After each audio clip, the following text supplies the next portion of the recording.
Decades ago, the 522nd Field Artillery Battalion was the first unit inside Dachau in 1945. It was an ironic twist of history that these Japanese Americans rescued victims of the Nazi concentration camps while their own families were in internment camps in the United States. This man was trying to convince me that he's not going to kill us, that he's an American. And I said, no, you're Japanese, and I know you're going to kill us. And I kept arguing with him. He kept shaking me.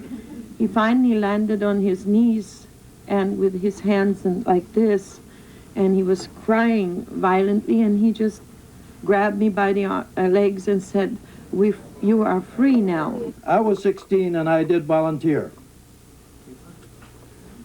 And after I got overseas to fight the war, I found out that it was not I that had to go through hell. It was also my parents that had to go through hell. The details of the rescue mission at Dachau were long kept secret. The Japanese-American veterans say they had been told by the United States government not to tell their story or face court-martial. Another reunion involving World War II vets, this one in L.A. As Michelle Geely reports, this unusual unit did its duty on horseback. They were called Buffalo Soldiers, black cavalrymen stationed during World War II along the California-Mexico border. That was 50 years ago, and these units had the distinction of being America's last horse-mounted troops. Fred Jones was just a boy then. Today, at 68, Jones and some of his fellow soldiers are coming together again. It's the Buffalo's only official reunion. Even more of it. And it may be their last.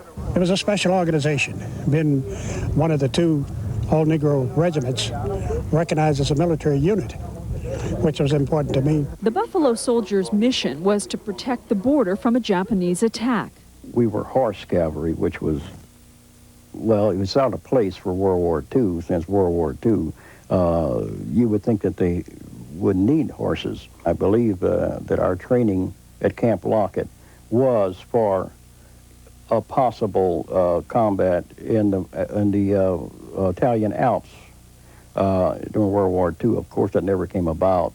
The cavalry never engaged in battle at the border either, although countless hours on horseback meant the soldiers were well prepared. That was all barracks. A lot has changed at Camp Lockett. After all, it's been 50 years. But there's one thing that hasn't changed: the miles and miles of terrain. I never went into town the whole time I was here. I got my horse when I was off duty, and I rode the countryside. I pretty well know every rock and cranny here.